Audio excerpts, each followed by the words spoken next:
Where are the low value men? Like, what are all the low value men up to during these trying times? Because the high value men, I know they're around. They won't shut the fuck up. Low value men, I have not heard a word out of. I'm starting to think I'm on their side. I think I want one of those. I want a low value man. They don't make podcasts. I haven't seen one low value man make a podcast. Do they not know how to use microphones? Maybe that's a good thing. That's hot. All right, I've never seen a man use a microphone for good. Until now, everybody buckle up. It's low value mail time with your host, Danny Polishchuk.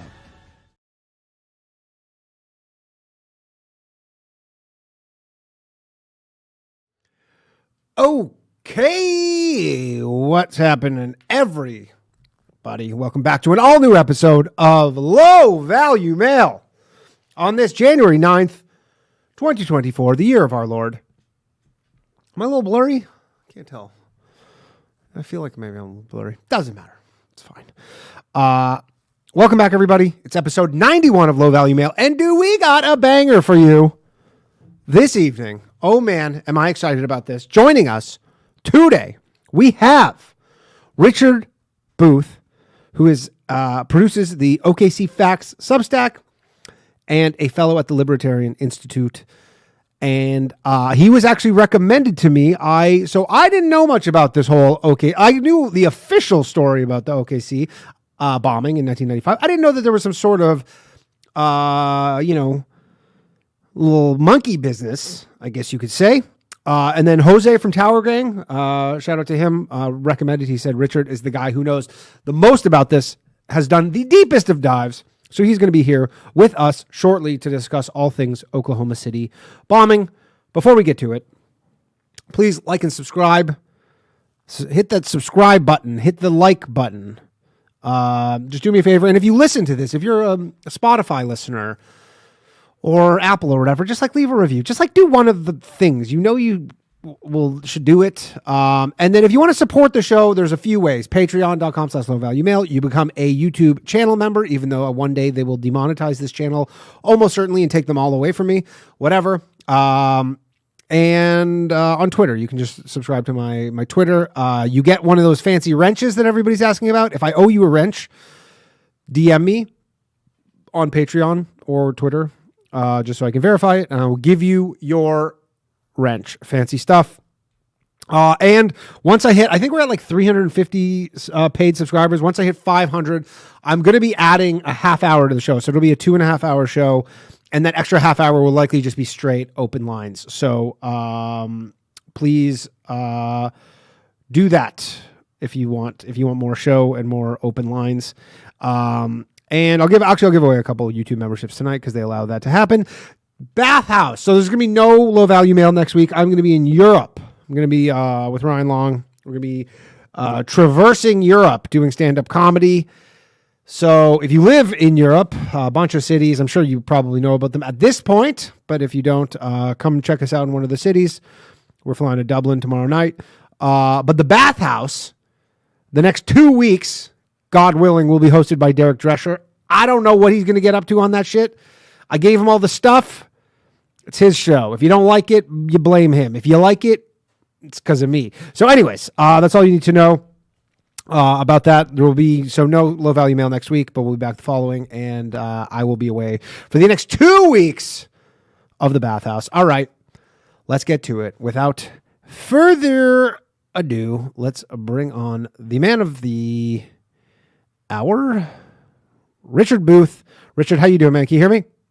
I can hear you. Doing pretty good. How are you? Excellent. I am very well. I just need to reframe myself. Okay, here we go. We are on. So thank you for joining me today to talk about the Oklahoma City bombing, I suppose. So I didn't know. I'm like fairly well versed. I wouldn't call this straight a conspiracy show, but I'm very open to conspiracies. I'm not like the craziest. Like I don't know every conspiracy. This one I had never even heard of. That there was any even conspiracy angle behind the OKC bombing until probably maybe 3 or 4 months ago. Whenever I contacted you, or around then, because Jose from Tower Gang I saw a James Corbett clip actually that went viral, and then I was like, what? I didn't know any of this stuff. So I'm just going to, as a reference point for where we can get started, because this is on YouTube, and so this is going to get the little YouTube banner underneath, like their official YouTube. Right. So this is what I pulled one from a different video, but this is what it's going to say. This is based on the Encyclopedia Britannica, and we'll just use this as a reference point, I suppose. So it says the Oklahoma City bombing terrorist attack in Oklahoma City, Oklahoma, U.S. on April 19th, 1995, in which a massive homemade bomb composed of more than 2 tons of ammonium nitrate fertilizer and fuel oil concealed in a rental truck exploded, heavily damaging the Alfred P. Murrah Federal Building. A total of 168 people were killed, including 19 children, and more than 500 were injured. So that's currently below, especially for people who are watching this after the fact. So I guess let's just get into it. What specifically are the things that people don't know about, should know about? That? How did you get into this? Like what specifically got you into the Oklahoma City, I guess, conspiracy or? Yeah. So basically, I followed it when it happened. So I was reading about it in the paper, and like myself, like other Oklahomans, we just wanted to know who did this, who was behind it. And after like a day or so, maybe I think it was 2 days, the FBI released sketches of the suspects in the bombing, and it was 2 sketches. It was John Doe 1 and John Doe 2. And so for a couple days, we just have these sketches, and we don't know the identity of these people. And everyone's kind of watching and wants to know who did this. Well, Tim McVeigh was arrested that week, or he was apprehended, I should say, by the FBI. He was actually in jail for concealed firearms. He was carrying a weapon and was pulled over, went speeding, and he was in jail. Anyway, the FBI was able to track him down and identify him as being one of those 2 people. So we know then that, okay, John Doe 1 is Tim McVeigh, and if you look at him, he looks very much almost identical to the sketch. But then the other guy, John Doe 2, we're all kind of waiting. Who is this? When are they going to catch him? And what really got my attention was a couple months after the bombing. Well, it was in actually June of 1995. The FBI came out and they said, "Oh, John Doe number 2, he doesn't exist. He doesn't even exist. He's not real." And so when they said that, after I had been reading all these newspaper reports and reading these eyewitness accounts of people who saw McVeigh with this other person, I'm like, well, what do you mean he doesn't exist? At that point, I then became very skeptical and began to follow the case even more, because if they hadn't have done that, I probably would have just kind of moved on. But the fact that they're just coming out and telling us point blank, this guy isn't real and doesn't exist, when we have all this contrary evidence, that really caused me to hyper focus on it. And so what was the evidence? Because that was one of the largest manhunts in like U.S. history, correct? Yeah, really. At the time, it was the largest manhunt in the FBI's history. That's for sure. And so what does the FBI say regarding John Doe 2 and the explanation of how he's just like, you know what, whoops, he actually doesn't exist? Right. So what they say basically is that all of the people at Elliott's body shop, the 3 people who worked where the truck was rented from, they say that these people, they were all 100% correct about John Doe number 1. They got him, down just to a T. He looks just like McVeigh, yet they are all mistaken about John Doe number 2. And they say that these employees all confused Tim McVeigh when picking up the truck for a pair of people who'd come in the day after McVeigh to pick up a truck. And so they're just insisting that these employees are all confused with their descriptions of the witnesses, and they're right about McVeigh, but they totally are confabulating when they're somehow imagining that another person was with him, which I just think is ridiculous, especially when you compare what they saw there at the body shop with what the people in Oklahoma City saw. When we know that the FBI has 24 witnesses that they interviewed in downtown Oklahoma City who all saw the Ryder truck with Tim McVeigh, and they all said there was a passenger in the Ryder truck. And so they're 24 different people said that the Ryder truck that eventually was to explode. Yes. Had someone sitting in the front. 24 people all said that McVeigh was in that truck with another person, including, for example, a gentleman by the name of Rodney Johnson. He was a catering truck driver, and he drove past the Murray building every morning at about 9 a.m. on April 19th. He was heading over to doing a tomato delivery to Brookstown. And so he's driving by just minutes after McVeigh had pulled up, and he actually has to slam on the brakes on his catering truck because two guys are running across the street, in front of his truck. So he slows down and he looks up and he makes eye contact with, and he sees McVeigh there with another guy behind him. They cross in front of his truck, and then he speeds back up, continues on, and the bomb goes off. It literally lifted the back end of his truck off the ground. Rodney Johnson was one of the people that was interviewed by the FBI. He identified Tim McVeigh as the first of these two people who crossed in front of him. So he saw these two guys as they made their escape from the Ryder truck that morning, and he distinctly remembers two people. And so it lines up all down the line. If you look at all the witnesses, they all saw McVeigh had another person with him. Have any witnesses come out publicly to say like there was definitely not from the truck, the body shop or whatever, to say like no, like the guy, we're not mistaken? Like yeah, absolutely. The owner of the body shop, Eldon Elliott, it's named after him, Elliott's Body Shop. He testified at both the McVeigh and Nichols trials, and he insisted that he saw another individual there with Tim McVeigh. He was very insistent upon that. He testified to that fact that he knows there was another guy there, because he says this other guy crossed between him and McVeigh to pick up an ashtray. Back at that time, you could still smoke inside of a lot of buildings. He said this guy was smoking.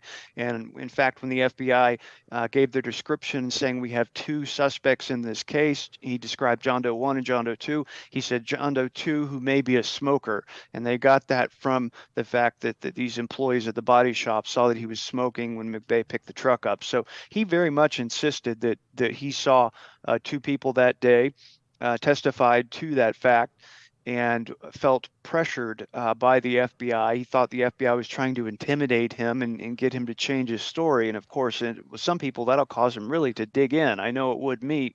And so Eldon Elliott very much stuck by that.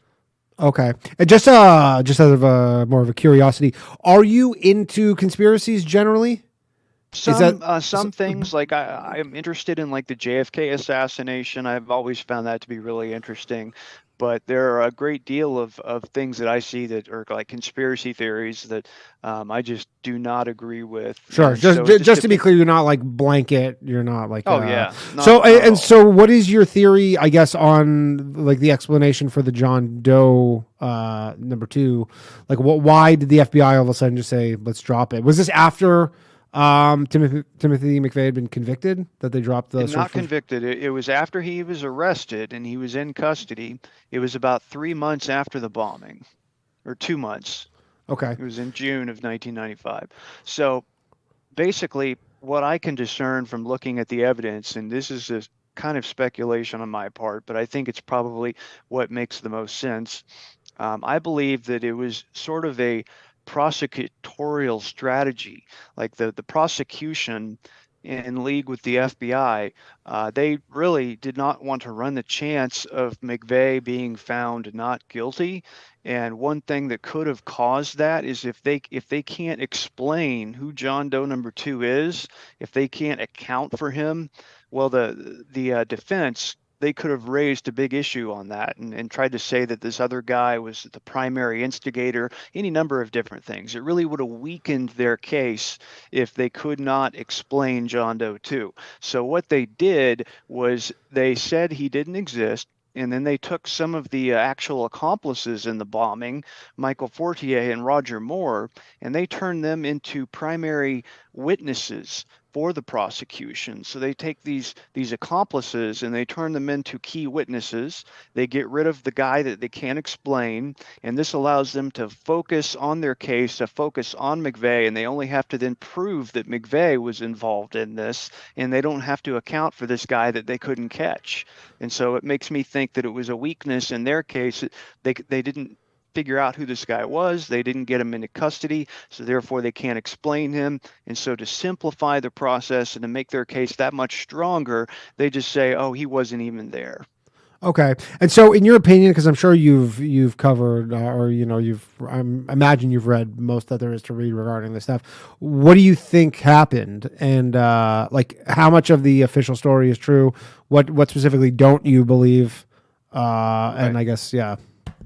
I'd say that a great vast majority of the official story is correct. It's true. Where I begin to question it and diverge strongly is when they start saying that this John Doe 2 didn't exist, or that this was a completely lone wolf attack where it was just McVeigh and Terry Nichols, when in fact we know that it was a group of people that carried this out. So that's where I kind of diverge from the official story. And the thing is, if you go back and you look at the opinions today of certain people who were involved in the case, like Danny Coulson, he was an FBI deputy director. He was like third in line at the FBI, and he was part of the investigation. He admitted on the BBC in 2007. He said that the FBI had 24 witnesses to McVeigh and another person, and so we know that there was another person involved. And even the chief prosecutor Larry Mackey said that if you were to ask us today, put your hands up if you're 100% confident that McVeigh did this by himself. He said if you would ask us to do that, himself and all the other prosecutors, they would have kept their hands in their laps. So even the prosecutors now admit that they know that's not the case. The FBI admits that, and so what I think happened that day, boy, it's really tough to nail it down. But what I can say that I think is probably true is Tim McVeigh he planned out a terrorist bombing this day with a group of what I believe to be were white supremacists. I believe these were neo-Nazis, and they wanted to carry out a war against the United States government. And I believe that they did bomb the Murrah Federal Building on April 19th, 1995, and I believe that some of them who were involved in it, they got away with it. And, that's not something that's acceptable to most people. And if the FBI drops the ball, they'd much rather just say that, these other people don't exist than admit to it. Yeah. And I guess the FBI would say that there was a risk that Timothy McVeigh would have been gone free had they Basically, not. Yeah, there's a risk that he could go free, that he could be found not guilty, that the defense could raise the issue of John Doe number 2 and argue that Timothy McVeigh was nothing more than a driver, something like that. And they wanted to avoid, if you have a giant hole in your case, like a co-conspirator who everyone saw, and you can't even tell us who this guy is, that's a major liability. Legally, I think a skilled defense attorney could absolutely utilize that to get their client free. So that certainly, I think, was a big liability. And was there any did Timothy McVeigh give any sort of statement or?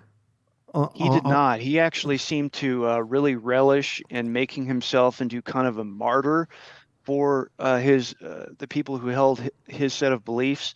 He kind of made himself, I guess, the sole figure. He accepted all guilt. He would not implicate anyone else except for Terry Nichols. He would implicate him, but no one else, and really seemed to take this role as a figurehead for the movement. He was a prototypical fall guy, and he absolutely, I believe, relished that role in the attention it brought him. He really was a good soldier in that respect. As a soldier, his job was to make it so that his fellow soldiers could fight another day, and he did that by just denying the existence of any John Doe 2, saying there was no other mastermind, there was no one else involved, it was just me. But everything he says is totally contrary to what all of these witnesses saw. And what was Terry Nichols' involvement in the? Yeah, Terry Nichols was like one of his buddies from the Army, And basically, it's a guy that McVeigh met in the Army and continued to associate with when he got out. And what happened there was Tim McVeigh, when he was putting his plot together to bomb the Murrah building, he was able to recruit Terry Nichols to help him in doing various tasks. And that was things like, for example, buying the tons of fertilizer, getting diesel fuel, helping him mix the bomb. And he actually was using Terry Nichols' credit cards for things like this, for purchases, and using his vehicle. He really seemed to be like he was kind of manipulating and using Terry Nichols. Gotcha. And so just in terms, because I imagine that there's a kind of community out there of people in regard to the story. Are there elements that other people might say are true that you don't believe? Absolutely, there are. There are a lot of people who would tell you, for example, they might say they think that Tim McVeigh is a patsy or is totally innocent.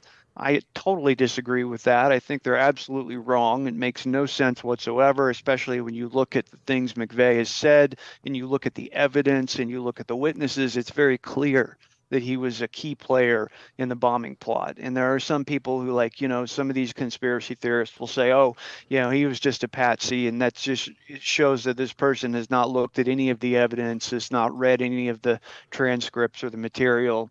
There are some people who they like to say that they think that like the government bombed the building or something like that. And they think it was like some type of black ops type deal. And so I tend not to go there because I like to stick to the evidence to say, what does the evidence tell me? And what I can say for sure is what the evidence tells me, that there was at least another 2 or 3 people who were involved with this with Tim McVeigh. Is that's what we know that from what the witnesses saw and what the surveillance cameras recorded. And that was 2 people in that truck that morning. So there definitely is some diverging when it comes to what I believe and what some people who look at this case might believe. They tend to, I think, go into areas that are unfounded, in my opinion. Okay. And you have a post on your Substack, which people can go check out. And I think your pinned one talks about the surveillance cameras a lot, right? So obviously surveillance cameras were probably a little less ubiquitous in 1995 than they might be now. Was this footage, like, have you personally seen any of it? No, I've not seen the surveillance footage that I talk about on there. And to date, I think really the only people who may have seen it will be FBI agents and a couple of people who work for Dayline NBC, who screened their surveillance footage and almost bought it from an FBI agent in 1995. But how can you buy it? Like that was like a kind of off the books kind of thing? Absolutely. An agent tried to sell the surveillance footage to Dayline NBC for $1 million. And what happened there is you had an FBI informant who worked at NBC. And this FBI informant contacted the FBI and told them, hey, we've got this FBI agent who's trying to sell us this footage. And so very quickly, in fact, I have the FBI memos on that, and they're dated just a day or two after the meetings with Dateline. So the FBI knew very quickly that they had an agent who was trying to sell this footage, and they initiated an Office of Professional Responsibility investigation, where that's kind of like the FBI's version of internal affairs. So they're investigating it, and the FBI, of course, finds out the names of all the agents who have access to the surveillance footage, and they find out, I'm sure, the identity of this agent, which we don't even know who it is today. That's not been released or made public. So nobody knows what happened to him, if anything. We don't know what happened to him, who he is. We just have some basic biographic details from an article that was published about it in 1995. But we know from that article, we know that the footage was screened for Dateline at an Orange County Sheriff's Office in California. And so he had his lawyer, I guess, reach out to Dateline, and he knew this Orange County sheriff, and they tried to arrange it, and they had people for Dateline come out and view it.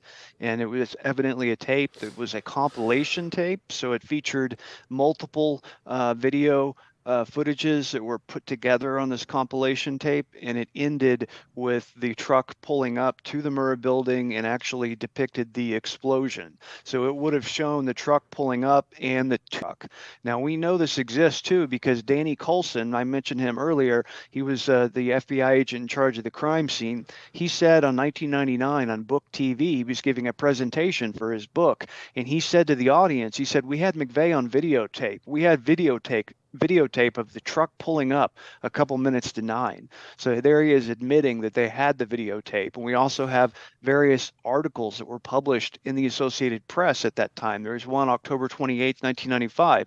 It said videotape shows passenger and rider truck. And so this article talks about there being a videotape that the FBI has, which shows that there's a passenger in the truck with McVeigh. In addition, we have live clips from CNN where the news announcer says the FBI says today that they have obtained videotape of the bombing. And so this was reported at the time, but then as time went on and it never did come out, people just kind of forgot about it. Yeah. And has any, does new stuff ever come out regarding this, or is it kind of just kind of recycling? You had basically, there were news reports that came out October 28th, 1995. No, sorry, not news, like new developments come out, in the last 5 years or anything. Sure. Yeah. So about the only thing that's happened on that is an attorney in Utah, Jesse Trinidad. He's an attorney in Utah. He's had an ongoing Freedom of Information Act lawsuit against the FBI, trying to get them to produce these videotapes under the Freedom of Information Act, which they've refused to do. And that's been ongoing now for more than a decade. And so the news reports that have come out within, say, last 5 to 10 years have largely centered upon reporting on the Trinidad lawsuit and reporting upon, why is he suing the FBI? What's that about? And any developments in the case. And so those kind of cover the surveillance tapes as far as looking at recent stories. Okay. All right. And so I think the main thing, which is, I think, a big part of this, which we haven't got to, and we're going to open the phone lines in a little bit. But so Terrance Yeakey, or Yeakey, I don't know how it's pronounced, Yeakey. So this is a big kind of odd element of the whole story. And I think it's kind of what gets people going a little bit. So he was one of the first responders on the scene on the day of the bombing. He then winds up a year later committing suicide under pretty suspicious circumstances. So I don't. You can probably tell us. You probably know a lot more about it than I do.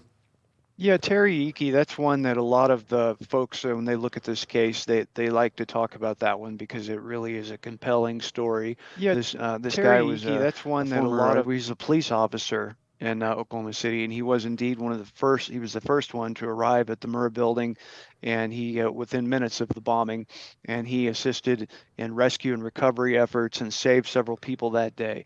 And indeed, it was about a year later, he was found dead in a field.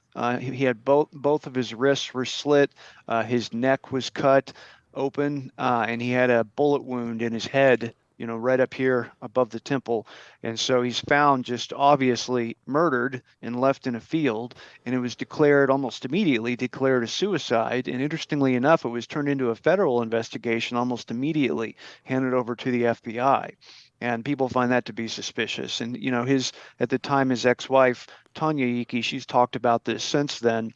And she's talked about all of the kind of the harassment she faced after Terry was murdered. And she's talked about how suspicious it was and how he did say that there were things about the bombing that he felt we were being lied to about. And he was questioning the bombing and various aspects of it. And then he was carrying out an investigation. And she talked about how he faced a lot of pushback from his superiors in the police department. For example, when he filed his report for his activities that day, he had to file a report detailing kind of what he did in response to the bombing because he was participating in these rescue efforts. Well, he turned in a 9-page report, and evidently it had content in it that his superiors found objectionable because they went back and they told him he had to rewrite it and he had to resubmit a single-page report only and to leave out certain details, and that very much upset him. So he's a person who we know was a vocal critic of the bombing, was doing some sort of investigation on his own and felt we were being lied to about something. And so it's very unusual that he's found dead in a field in what clearly looks like murder. This guy's got both of his wrists are slit, and when his body is found, his throat is inside of the as wounds. Well, right? His neck. Essentially, the official story is that he pulled over beside a farm, slashed his wrists and his neck, then ran out into a field, right, and then shot himself in the head. and then took out his weapon and holds it up here and shoots Like himself this. in the top of the head at a 45-degree angle. And after he supposedly did that after he slit both wrists and his neck, and he would have, bled out by that point probably.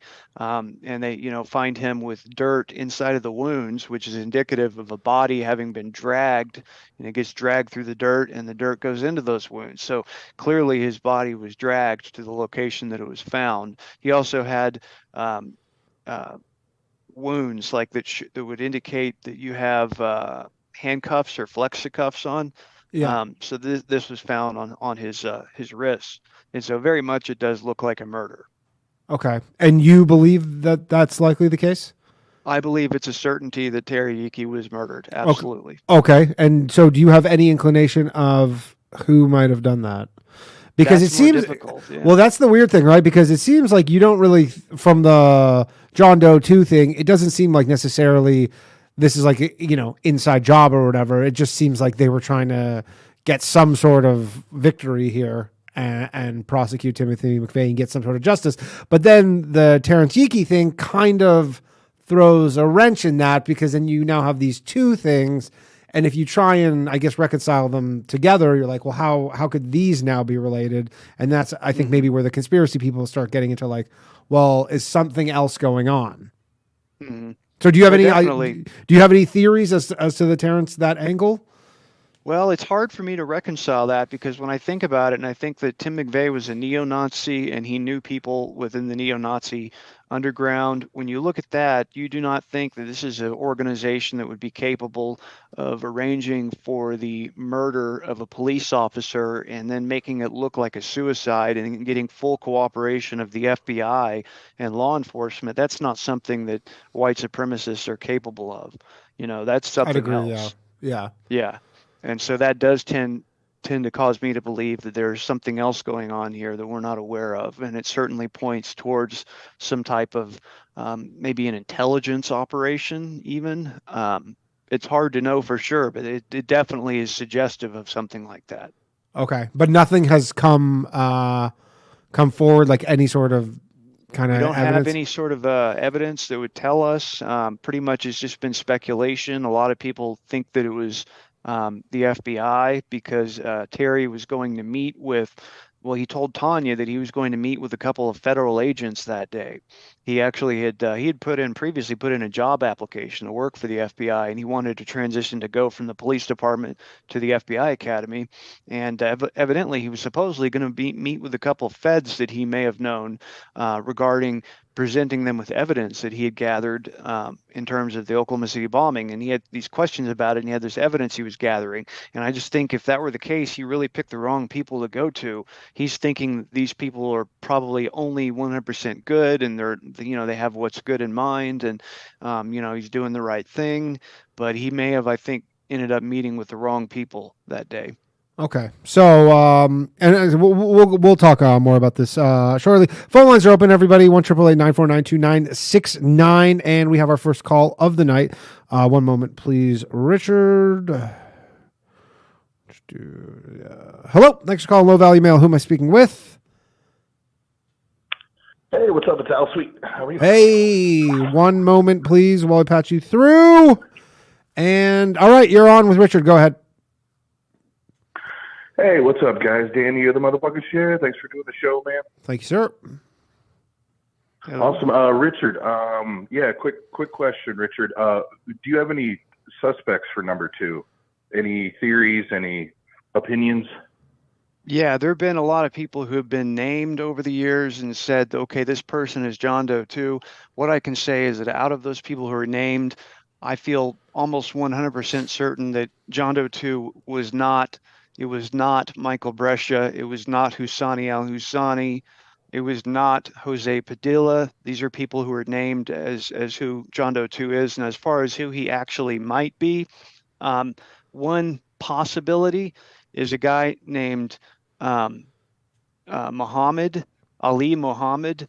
He was an intelligence figure who was, I guess, undercover in Al-Qaeda, working for intelligence agencies, and he was like a special forces type soldier and involved in terrorism. And he is a person who serves as, I think, a possible suspect when you look at the physical description and the capabilities of the person. But on the other hand, there's no hard evidence that would show, he's the one. And that same can be said for just about anybody. There isn't any hard evidence that points to an identification in almost anybody's case. That name you put out there sounds a little weird to be working with some white supremacists. That's the first kind of thing I thought as well, to be honest. It certainly does, yes. Yeah. Do you have any, there's a lot of the stuff, maybe he was FBI, maybe he was CIA, and then that's why he wasn't caught, is because he wasn't supposed to get caught or something like that. That's the any ideas opinion. Or? Yeah, I endorse that, because I think about it and think, what could cause the identity of this person to be covered up like this? And I don't think that this is something that would be done for a white supremacist or for just some common criminal. I don't think the FBI would do this, or that they would go this far in obstructing justice. I think what it tends to indicate is that John Doe number 2 was at the least a federal informant, and if not that, possibly a federal provocateur of some type. Now, is there some kind of rule with like informants though, where they can only be involved like so much in the commission of, like, you would imagine that they would say, hey, you can help maybe plan this, but also isn't the point of an informant so that the actual thing doesn't end up happening? Right, exactly. The informant's there so you can bust it, and bust these guys. But as you find in real life, a lot of times things tend to go sideways, and also when you're dealing with informants, you're often dealing with someone who might be working, they might be doing it under duress, and they don't necessarily have an allegiance to the federal government. They're doing it because they have to. And so you have a lot of different variables to look at here. And I believe it's entirely possible that this is something that went sideways, that they intended, say, for example, what if it was intended for the truck to be stopped and the bombing prevented, in the middle of the night, the FBI is out there and under surveillance, the Murr building's under surveillance, and they pull this truck over and they arrest these guys, and they have a big celebration, and then things, for whatever reason, go sideways, and the truck shows up at a different time. They're not expecting it. They don't have the type of surveillance on them like they should, and things just are, go horribly wrong. So I think that that's probably what happened here. Yeah, caller. Interesting. Interesting. I appreciate it. Those are pretty much the questions I had. So I'll listen back to this and check into those names. I mean, if you want to go into any of those names, I think it'd be helpful. But I appreciate you guys doing this. Thanks a lot, Danny. Thanks, Richard. Cool. Thank you. Thanks, Colin. Yeah, you get a lot. People want to know who John Doe 2 is, and let me tell you, I want to know too. He's the key to all this. And when I think about what would cause the FBI to lie like that, to cover up like that, to obstruct justice in the investigation, to hide videotape, it most certainly is not a neo-Nazi. No, they're not gonna do that for. No, but you would think that an informant would not have got to that point where they're like, running out of the truck moments before it's about to blow up. So you would think, but also think about this. At that time, cell phones were not prevalent. They were big, bulky bag phones. So you may have a situation, for example, say this informant is with McVeigh, and he's with him night and day on like April 18th, April 19th, and he thinks they're going to deliver this bomb in the middle of the night, and the FBI is going to swoop out and pick him up. What if instead the plan gets changed, and McVeigh knows or has a suspicion that this guy's an informant? So he is just watching him like a hawk, and the guy cannot get away. He can't get to a payphone without coming under suspicion. And so he just has to be quiet and hope that the guys who are there to arrest them are still there when they arrive. I can see a situation where he is isolated from handlers, or he is isolated from his superiors, and the plan gets changed on them. Right. And that certainly, I think, could have happened. And what was the extent of Timothy McVeigh's military training? Him and Terry Nichols were both in the military? They were both in the military. They both went through basic training. Tim McVeigh was a much better soldier, though, than Terry Nichols was. He earned like a Bronze Star and a bunch of commendations. He was in the first Gulf War, and he was about to he tried out for Special Forces. And at the time he tried out, he had an injury on one of his feet, and he was not able to make it through the physical part of it due to this injury he had on his foot, and he was going to go back and try out again, but evidently just after washing out, he kind of gave up on it. Oh, okay. But so he wasn't super specialized in his training. I just wonder in terms of this, dealing with other people in regard to this informant and all that. So I wanted to, because the Terrance Yeakey thing seems to be the oddest part of this whole thing. And I mean, what percentage do you put that this was an actual suicide? 0? I put Are you 0 or you're like, just straight 0? Yeah, I put it at 0% and 100% murder based on the crime scene, based on the complete severing of both of his wrists and his neck, and the bullet wound in his head at the angle that it was at, and in finding dirt inside of the wounds on his arms. All of that indicates to me that he was tortured possibly, and that he was killed, and that the body was moved to where it was found. I think for sure he was murdered. Yeah. Okay. One second, please. We got another call here. Hello. Thanks for calling Low Value Mail. Who am I speaking with? Hi, Danny. It's Ryan from Miami, Florida. Ryan from Miami, Florida. How you doing, man? All right. You are on with Richard. Go ahead. Hi, Richard. How you doing? I had a question for you. Sorry, you can probably tell I'm not from Miami. I'm visiting Miami right now. Have you ever seen the Apple TV series Slow Horses? I've not seen that. That's with Jeff. I can't remember his name. The guy from Big Lebowski, I think. Jeff Bridges. Jeff Bridges. No, it's a British MI5 series with Gary Oldman in it. And apologies if anyone wants to watch it. I'm about to give some spoilers, but in the first series, it's nobody's watching it. Give it away. Yeah, sorry. It sounds remarkably similar to what you just described, in the sense that effectively MI5 arrange a kind of false flag kidnapping of a British Muslim teen by what looks like a far-right group, and the far-right group is organised by this ex-Royal Marine who is in fact an MI5 agent, and they go to execute him, but then one of the group within it realise that they're being duped and that there is in fact a kind of MI5 spy in it. So they figure that out. They figure that out. They kill the MI5 spy and basically radicalise even further because they think that they've got nowhere else to run. And I wonder if there's potentially any sort of analogous scenario that's happened in what you've described. Does that sound anything that's plausible in your view? Oh, absolutely. There's absolute parallels in what you just described. And a lot of times the programs like that, a lot of times they're based on historical scenarios, based on actual history, or they take a historical event and think about what if.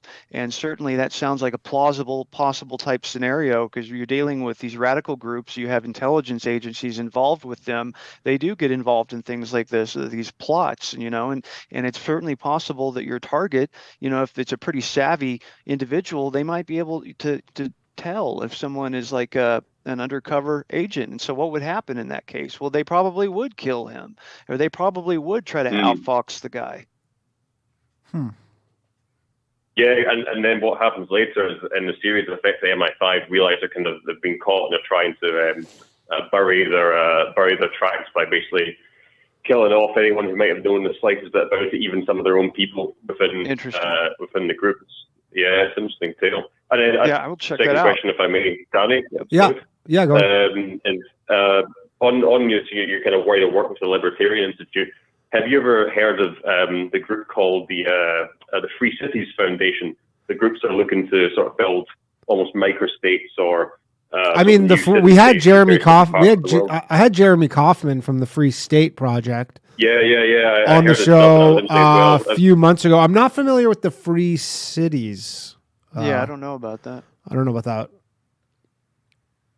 Yeah, they've got some interesting stuff. They're trying to. I think they're acting almost like not quite a trade association, but more like a sort of a community of like-minded people who want to found these sorts of things up and down the world. They've got one in for like Russian speakers out in sort of Eastern Europe. They've got one for they're trying to move a lot of people to New Hampshire to found a place. Yeah, well, that was the the Free State Project. I think is they're trying to get everybody to move to New Hampshire. Yeah.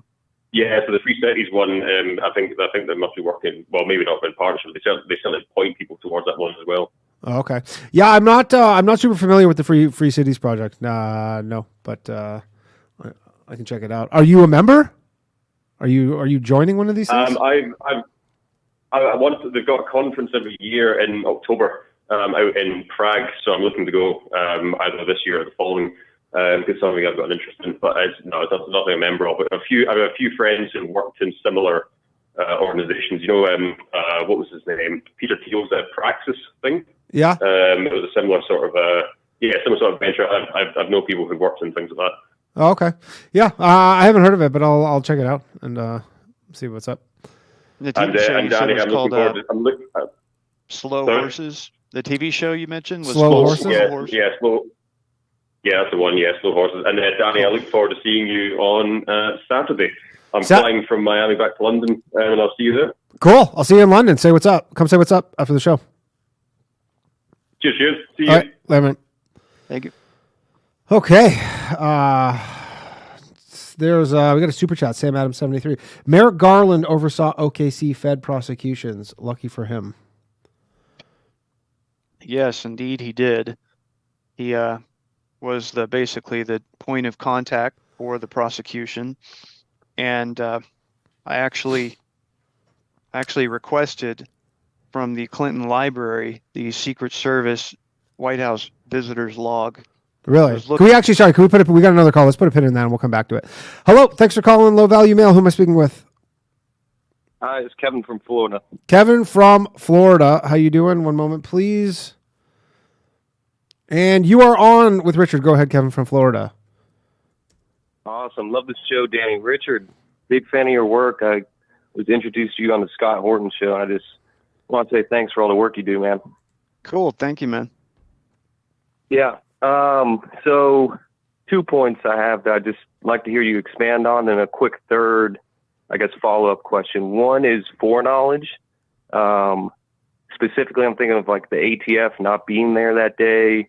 And I know you talked about that deputy director and like him coming up the day before, checking into a hotel, I think I heard you talk about. Yep. And then the second thing is intelligence agency involvement. And I'm thinking about particularly what I've heard you talk about with the Andre Strassmeyer character and the like CIA pilot dude who got him out of the country shortly Dave thereafter. Holloway, And what's yep. up with that? Yep. So just expand on that for me. And then my third thing is, do you think we'll ever see any justice from this? Like, I know you have the Trinidad case going on, and are we ever going to see any sort of justice on this? And if not, like, what are the implications of that? What are your thoughts on the FBI, the three-letter agencies in general? Like, do you subscribe to the theory that these agencies should probably be dissolved, abandoned? What's your thoughts on that? Yeah, thank you. And so I'll answer your last question first. And I don't think that we're ever going to see justice on this. And I think what it would take even would be something like the surveillance tape videos to be leaked by one of these FBI agents who obtained a copy of them. And those tapes show you have McVeigh and John Doe too. It would take something like that to even cause them to change their position or to even make a kind of limited modified hangout. That is to say that, you know, yeah, there was more to it. It would take something like that for them to admit being wrong. So I just don't think we're going to get any justice there. And I do think that, for example, the FBI should be abolished and law enforcement should be handled by your county sheriff's office and not a federal agency. As far as some of the other things you mentioned, definitely there's a lot there, a lot to unpack. You mentioned foreknowledge. That's very interesting. As in studying this case, I found examples of people who seemed to know about the bombing before it happened. And unquestioningly, in every case of foreknowledge, it was one of two things. Either it was a neo-Nazi figure, and there are like about 4 of them who talked about the bombing before it happened. It was either a neo-Nazi, or 2, it was someone working for or representing a government agency, specifically the ATF and the FBI. And you're absolutely correct. There were no ATF agents at work on April 19th, 1995. None of the ATF's personnel were injured in the bombing. In fact, they came out later and made up a story about people being in the Murrah building and getting injured in an elevator, which was proven false by the elevator engineers. So sorry, so the ATF had one of their Oklahoma office was in the Murrah building? That's right. Okay, and there was nobody there that day. No one was there that day. In fact, the ATF agents, they were at the scene of the bombing after it happened. And one of the guy ran up to them, and this guy, his wife, worked in the Murrah building. She worked in the credit union, and they knew local ATF agents. And this guy said, his name's Bruce Shaw. He said, "Hey, my wife was in the building. I'm trying to find her. Can you get me in touch with some of the local ATF agents? They know me." And this ATF guy said, he gets on his walkie-talkie and he comes back. He says, "I'm sorry, I can't do that. None of them, I can't reach them. They're in a meeting. None of them were there today." And he how said, many "What?" employees is this? We're talking at least 20. There were So at least 20 agents. employees on what day of the week was April 19th, 1995? It was on a Monday, I think. So a Monday in or April, every member of the ATF stayed home. Not at work. Right. Not at work.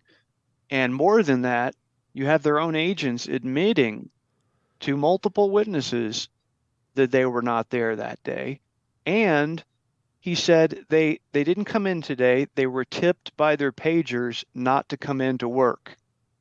So they were paged that morning and told to stay home.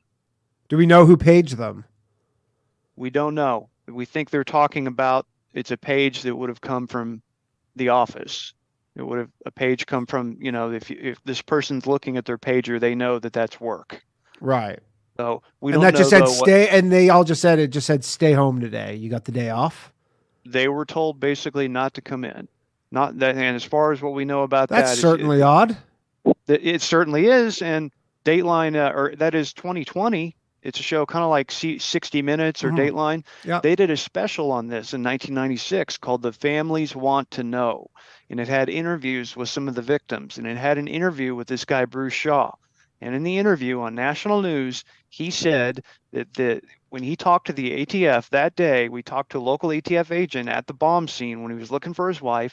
He was told that they were told not to come in to work today. And he was asking, why were they not there? What did they know? And that's why it was called The Families Want to Know. And people can find that on YouTube. You can find it on my YouTube channel. I uploaded the whole thing. And it's got that and a whole bunch more that causes one to think, well, they had to have some type of foreknowledge. Why else would they, not be at work that day? That's pretty specific, though, because you assume 20 people at an office working for the federal government, like they can't just keep doing that until it happens, right? Like they're not right. Like there weren't just days where they're like, very specific, down to the day. To the day. It's not like they're like, oh, they tell us all the time, and they don't know which day it's going to be, but they have it. Every Monday they tell us to not come into work, and because they know it's going to be a Monday or something. That's and so multiple members of white nationalists or whatever neo-Nazis, they also are on record as having absolutely. There's this one guy, Chevy Kehoe. He was a straight up killer. He murdered people. He's in jail now and prison for life for a triple homicide. Well, on the morning of April 19th, 1995, he was staying at the Shadows Motel and RV Park up in Portland and up in Oregon. And he goes in, and it's like 7:30 in the morning, Pacific time. And he goes into the office and he says he wants to watch TV. He's got an RV out there and he doesn't have a television. So he says, he goes into the office and he wants to watch TV. He just wants to watch CNN. So the boss there, he puts it on CNN. He says about 10, 15 minutes go by, it rolls around to 9:05 a.m. shortly thereafter, Central Time, which would be like 7. So he must have been in there at like 6:30 a.m. Sure. 7 o'clock rolls around, 7:05. Now all of a sudden we got the news. We've got the broadcast on CNN about the bombing, and he says this guy Chevy Kehoe said, he starts hooting and hollering, saying, "I knew it," and he seemed to be knowing that there was going to be a bombing. Why else was he there in there at 7 o'clock in the morning saying he wants to watch the news? That doesn't make any sense. No. And how did he know? Only 15, 20 minutes goes by and there's the bombing and he's hooting and hollering about it. And he's just one. That's Chevy Kehoe. They're more direct examples of someone talking about there being, Louis Beam. Louis Beam was a national leader in the white separatist underground, and he told someone that the guys have a plan in the works. He says, we're going to hit them. We're going to hit them. We're going to hit a federal building. And they said they've got some kid out there who's going to do it. And this was just weeks before the bombing. And he's got it down, too. He's talking about bombing. He's talking about a federal building. And he's talking about, a young guy, Tim McVeigh. You might call him a kid if you're in your 40s or 50s, Sure. referring to someone his age. And so, yeah. And did they formally take credit for it, similar to how, like Al Qaeda or something, if they do like a terrorist attack, they'll take credit for it? Like, were these groups taking credit? You think you would, but none of the white nationalist organizations, none of them took any type of formal credit for it. As close as you got to that is a group called White Aryan Resistance, which was ran by a guy named Dennis Mahon. And Dennis Mahon would come out and he would talk all the time about how he knew Tim McVeigh. As late as 2004 at a thing called Aryan Fest in Phoenix, he's on stage and he's talking about how he knew Tim McVeigh and that he and Tim McVeigh had met each other, and he would talk about how Tim McVeigh was a hero and that he needs 1,000 more soldiers just like him. So that's about as close as you got, or people talking about it. I think others within the movement knew that was too hot of a subject. You can't run your lips about that because look what happened to him. McVeigh was sentenced to death, to prison. It's just not something you could loosely talk about. I bet amongst one another, I'm sure that they knew. I'm sure that when it was just private, they knew the players and the people who had a hand in it. And have they been involved in any sort of terrorist activities since then, like on any sort of scale like that? About the only things, this group, Atomwaffen, that was busted by the FBI just a couple of years ago. They had evidently some type of terrorist plans in the works, and they were busted, I want to say, in like 2020. In fact, one of those guys had a framed photo of Tim McVeigh on his wall. Yeah, I vaguely remember this. Yeah, and that goes to show how, unstable these people are. If you've got a picture of a terrorist hanging on your wall, that's just nutty, And so we haven't seen any major acts of terrorism since that time by these kinds of people, but I believe that the possibility is always there. Because it's odd just they have this just one instance, Well, if you look at it, though, actually on ago. April 19th, 1985, okay. 10 years before the bombing, there was a group called the Covenant Sword and the Arm of the Lord. And this was a far-right white supremacist group. They were raided by the FBI on April 19th, 1985, 10 years before. And the FBI seized hundreds of firearms and went and raided their compound, took them into custody. Well, that very group, the CSA, had planned to bomb the Murrah building. They actually wanted to bomb the Murrah building, and it was a member of that group named Richard Wayne Snell, who was in prison for murder on April 19th, 1995. And he too watched it on his television screen and started hooting and hollering and celebrating. And he was talking before the bombing news was broadcast, saying how on the day of his death, he was executed April 19th, 1995. He said on the day of his death, there was going to be retribution and that hell will come on that day. He was executed on April 19th, 1995? He was executed April 19th, 1995, and he predicted that on the day he was going to be executed, there would be a terrorist bombing.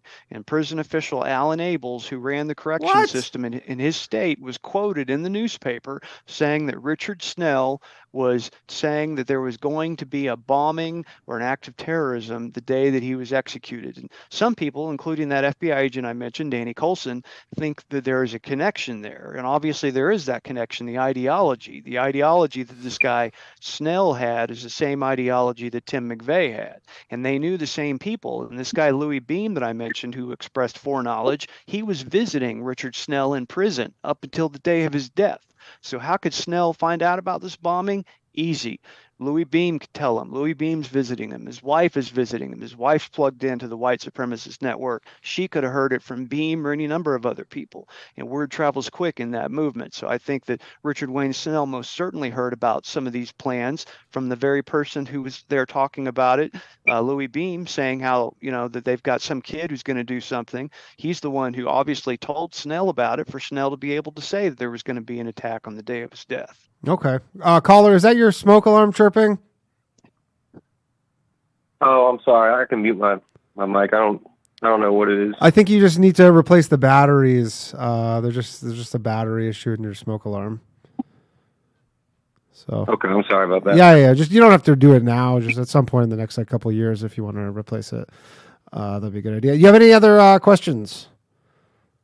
No, just the CIA potential involvement, the Strassmeyer deal, and then one more quick one. I'll take it off there. The I can't remember her name, but the woman who was like restricted from testifying. Carol I can't remember her name. Yes, yeah. So just Strassmeyer and her, if you can expand on that a little bit. And again, thank you guys very much. Love the show. Yeah, thanks for calling. Thank you. Yeah, so there was a white supremacist compound in Oklahoma called Elohim City. And this is a community where all the white supremacist people, they go and they visit there. It's like a compound. They have like perimeter security. All of the the people with the violent rhetoric, they all go there. That guy, Dennis Mahon, who I said, bragged about having known McVeigh, he had a trailer at Elohim City. Well, at Elohim City, they had what's called a chief of security. Their chief of security, their guy who's in charge of all the weapons and making sure everybody has assault rifles and everything and making sure that he has perimeter security, was a guy named Andy Strassmeyer. Andy Strassmeyer was from Germany. He was in the Bundeswehr, in the German army, and he was trained in intelligence in the German army. And he also was a multilingual. He spoke English, German, and Hebrew. And I'm sure that the neo-Nazi people at the compound he was staying at did not know that he spoke Hebrew. Was he Jewish? Or that he was not, but he had cross-trained with the IDF. He had he won't say it's training. He said he visited Israel 3 or 4 times, and he went on patrol on the Green Line with the IDF. And I think he underwent cross-training there through the German army. They had a close relationship with the IDF and with Israel. Which is essentially what, just like dual training, kind of something along those lines? Exactly. Where you have like a training exercise where you have a friendly country, they're coming over and cross-training. Okay. And so Andy Strassmeyer, after that, comes over to the United States. And what does he do? He ends up going immediately to probably the hottest place in the country for the FBI, which was Elohim City, which was this white supremacist compound made up of former and current terrorists, basically. And he is immediately trusted because he's a guy with a German accent and he's talking like a Nazi. So they immediately trust him, put him in a position of authority, and he is there and he's making sure everyone's got, assault rifles, things like this. None of these people know about his the fact that, he was over in Israel. They also don't know that, all the first people he meets when he comes to the United States, both of them are intelligence assets. He stays with a guy named Vincent Petruski, who was basically CIA involved in the Phoenix program in Vietnam. He has a buddy over here named Dave Holloway, who was also a CIA figure. He was a pilot for the CIA. So why is it that this guy Strassmeyer, everybody he knows in the United States, is some kind of intelligence figure? And why is it that this guy who speaks Hebrew is popping up at a neo-Nazi compound? Well, obviously, it looks like he's undercover, right? He's obviously undercover. And that's what people think, is that he was some type of federal provocateur. And in fact, Danny Coulson was asked about this. He went on Jack Murphy's podcast, The Team House, and he was asked on there about Andy Strassmeyer. And Danny Coulson said, that's a very good question. He says, now, some people believe this. I'm not saying this is what I believe, but some people believe this. He said, what if Andy Strassmeyer was sent here as an agent and then he put McVeigh up to it? What then? And some people thought, had the suspicion that Andy Strassmeyer was John Doe too. Now, I don't personally believe that, but I do. Is there any resemblance? Have you seen a photo of Andy Strassmeyer? Oh yeah, I've seen photos of him. There was no resemblance. This guy John Doe 2 was big, muscular. You think like someone who looks like The Rock, really wide and muscular and big. That's not Andy Strassmeyer. Andy was skinny and tall. Yeah. And people would say this guy had a German accent. There were people who heard John Doe 2 speak and nobody said anything like that. Yeah, I guess the white supremacy angle makes a lot of sense in certain contexts, but I guess just there's no demands. They're not taking responsibility for it. Like it's kind of this covert. Well, if you had like a false like if you're a terrorist, the whole deal. Point is to create terror, and they're like right. Not even... You'd want to own it. You'd probably be proud of it, something like that. Of course, right? And Right. Now, what if you have, though, a group of provocateurs who are working for federal agencies or intelligence agencies who pushed this thing and made it go much bigger than Like you think initially something intended? closer to the Whitmer situation where Exactly. they found a Exactly like bunch the of Whitmer just si- kind of Yes. knuckleheads essentially, and who are just very easily influenced. I mean, it's happened a number of times with the Islamic whatever, where they Oh, sure it has. Dozens of times where they find a Muslim guy and they push some explosives kid and on they him just like Yeah. they literally like just get him to come like do something crazy. So you think that's the potential? Is that maybe? And then I guess to what end though? Yes. Why? I guess a lot of the stuff always comes back to the why. Well, the same thing too with Whitmer. You ask, well, why? Why would they do that? And I think the reasons are political. They want to make these people who are anti-democrat or opposed to liberal policies look like they're some type of neo-Nazi terrorist Like or fascist, dangerous, like basically just the most dangerous yeah. ideology that exists. Exactly. Right. Okay, we got another call. One moment, please. Hello. Thanks for calling Low Value Mail. Who am I speaking with? Danny, it's Sean from Pittsburgh. Sean from Pittsburgh. One moment, please. Sean from Pittsburgh. All right, Sean, you're on with Richard. Go ahead, please. Hey, Rich. I'm glad to hear you on the podcast tonight. I think everything's great here. I got one question here for you. All right. So, I don't even know. When Yeakey went in there and he said, hey, something is amiss, and he found himself dead. Obviously, there's something going on there, but it got blocked out of the media. Nobody's reporting on it. You get labeled a conspiracy theorist if you even ask a single question about this dude's death. Why? I mean, it seems to be the oddest. Like, what is it? I agree with you too, but like, it's the oddest part of the whole thing because everything else is really not that crazy. It's kind of people trying to cover their own asses. I mean, it is weird that the white supremacists don't want to take credit for it, but maybe like we just said, it could be like a Michigan Whitmer situation where the government put it on. We still don't know why, but this one is the weird one where I agree with you. I don't really get it. Right. So I kind of have an idea. Now, one thing to note though is that CNN actually did recently do a piece on Terry Yeakey, and it pretty much argued that he was murdered, and it presented the case. When was this? Shocking. This was in 2021, I think, or 22. It is odd when CNN like does stuff like that, and you go, "Oh yeah, you guys used to like do shit like this before like Trump broke their brain and stuff." They like it blew me away. It interviewed his family members. It was fair. It was even-handed. It was talking about this hero cop who was murdered. So that kind of blew me away. As far as the why, though, one thing to note is that when I was tracing down the surveillance tape evidence and looking at the FBI documents on that, we have the FBI 192 reports, which are basically like chain of custody reports to show when the FBI takes custody of evidence, they generated a 192 report. And from these reports, I could tell how many surveillance tapes they had and where they got the tapes from. And what I noted is that one of those tapes that came from the Regency Towers, which would have had a direct view of the front of the Murrah building, came from the Oklahoma City Police, or was given to the Oklahoma City Police Department, and the police were in the custody of it before the FBI got it. And this made me think, well, what would Terry Yeakey have done? Would he have gone into the evidence locker and made a copy of this tape if he's saying that we're being lied to about this and he's doing an investigation? He did in fact have two VCRs at one point. He had his own VCR and he borrowed his ex-wife's VCR, which you have to have two VCRs if you want to make a copy of one tape to the other. Like back in the 90s, you have to like daisy That's right. chain them. And I'm thinking, well, why is he doing that? Why does he want somebody else's VCR? He's obviously making copies of tapes. He's in the police department. What if he got access to that surveillance tape? And what if that surveillance tape did show Tim McVeigh and John Doe too, and showed, the building being bombed? Well, that certainly would be rather explosive. And what if you could identify John Doe too from that surveillance tape? Could that possibly have put his life in danger? I mean, it's certainly possible. If they're going to, as far as they'll go to even say that he doesn't exist, would someone murder for him?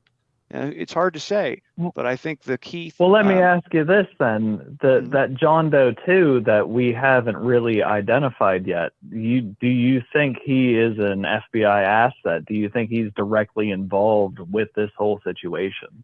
I think that the person who was John Doe 2 was directly involved with the plot. He was observed by key witnesses with Tim McVeigh on certain dates. On the date the bomb truck was picked up, he was with Tim McVeigh in the days prior to the Oklahoma City bombing at various locations.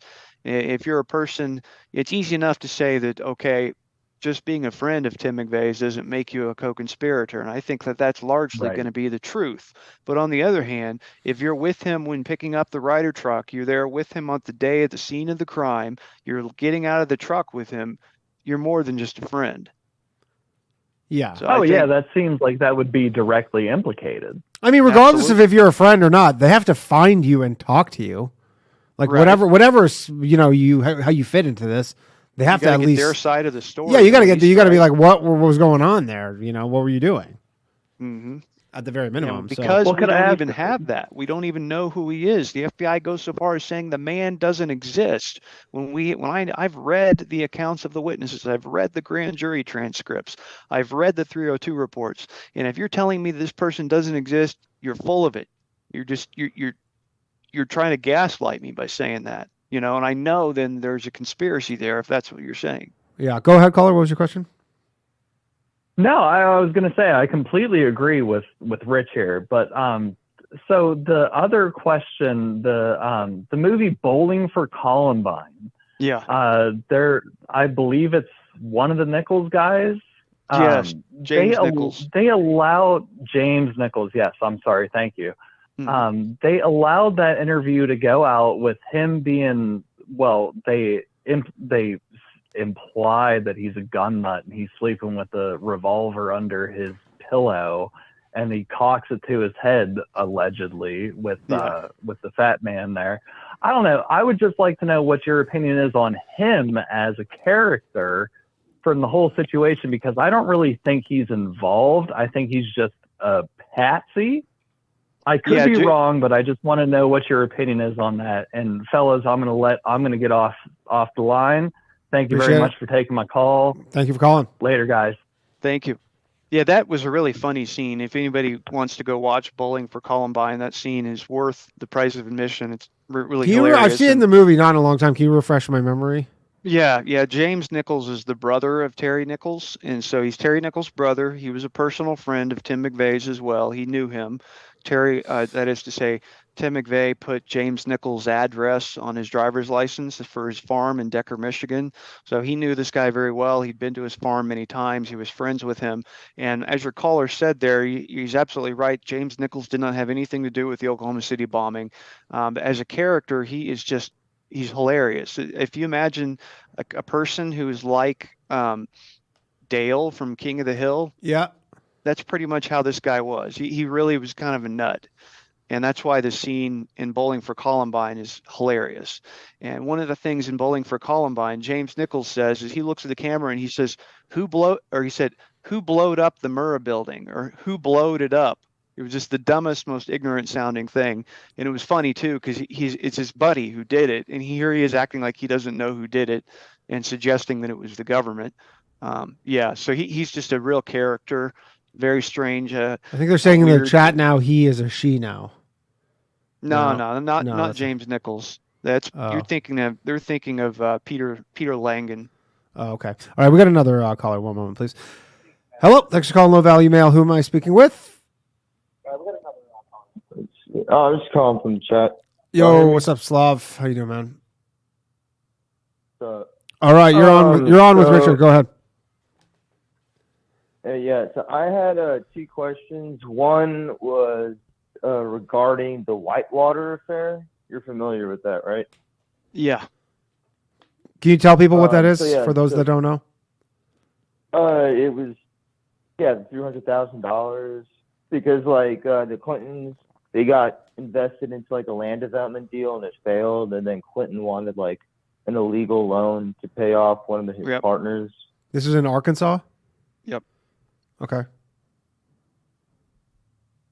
So you guys brought up that like there's always talk about, oh, this was like a perfect opportunity to for this like the whole spiel about domestic terrorism, because what I haven't heard you mention is the Operation PatCon. Right. So during the 60s and the 70s is Operation COINTELPRO, Right. which was to target and subvert the civil rights movements and as well as black nationalist movements and hype up their violence to, discredit them amongst the public. And then after that, so that was like internal FBI work. And then there was the end of the Cold War. And then there was the collapse of the Soviet Union. But the federal government and the FBI, they still needed to justify their budget. So they started Operation PatCon, which is short for Patriotic Concern. And this is when they started going into like white nationalists, white separatists, and Christian separatist movements. And it always, the most notable ones are Ruby Ridge. Yep. And rest in peace all the people, at the Branch Davidian in Waco. But there was, the federal government was openly bragging about how they made up almost 60 to 70% of like large white separatist movements and groups. They said that 60% of them are either actual federal agents or federal informants. That's probably true. Yeah. You're absolutely right on the money with PatCon. When they shut down COINTELPRO, which was in the 60s and 70s, if you were to re-engage that in the late 80s or the early 90s, PatCon looks exactly like what that would look like. And this was basically FBI shorthand for Patriot Conspiracy, PatCon. And what they were doing was infiltrating right-wing affiliated organizations, and in some cases impersonating and creating their own fake front groups, all of it right out of the COINTELPRO playbook. And then they were inciting to violence these people, or creating and fomenting plots so that they could then bust them, just like you see like with the Whitmer plot. That's a perfect example of something the FBI would have done during PatCon. And we have documents from PatCon. We don't have all of them. We just have some of them. And we have an FBI agent, or that is to say, not an FBI agent, but an undercover guy who is an independent contractor who worked for the FBI, and his job was to go undercover in these groups. His name is John Matthews. And he said he was active in PatCon all the way up through 1998. And so we know that it ran for at least 8 years, at least 7 or 8 years. And people often who are educated on this subject and know a lot about it do wonder whether or not the Oklahoma City bombing was in some ways tied to a PatCon operation. I think that's certainly possible. You're looking at something that was called a major case undercover investigation, a group 1 major case undercover operation. And that's something that requires funding, and it's something that requires oversight from the FBI's undercover review committee. Danny Coulson is on that committee, and he would have known about it if there were some type of operation, or if there were some type of undercover deal going on. Wasn't the Turner Diaries like one of the key major things covered by the news and Absolutely. by the FBI, saying like it was? And, yeah, so like, how does this not like stink of, PatCon activities? Well, it certainly does, and that's what causes people, I think, to suspect that it was a PatCon operation, because it fits so nicely. It's just something that we need more evidence on. I believe we need more information. But is that something they're going for? Like with this Patriot, like, is that ideal scenario as they make them go do this crazy shit? Exactly. Like if you look at the Whitmer kidnapping plot, and in that plot, they also wanted to plan to assassinate a governor of another state. And so here you have FBI undercover operators and informants who are inciting a plot to kidnap and kill a governor and assassinate another governor. That's ridiculous. That's just beyond 12 outrageous. 14. Wasn't it 12 or 14? Yeah, it was something like 12 to 14 other states were involved. I know that much. No. It was 12, like 14 people involved in the operation, but only 2 were not federal agents. That could be. Yeah, there's actually a guy who I've been meaning to message him who was involved. He was one of the guys who I think he was exonerated in the Whitmer thing, and he's been doing going on podcasts. I'm actually going to try and have him on. I can't remember what his name is though. Yeah, probably Brandon Caserta. And yeah, then, that's who it is. Yeah. Yeah, and then Christina Urso, who's doing a documentary, Kidnap and Kill. She's done a lot of great investigation on this. And you're right. I think that she did uncover something like a dozen, federal informants. If you look at the plot, most of the people who are planning the operation were these FBI undercovers. The vast majority of them were.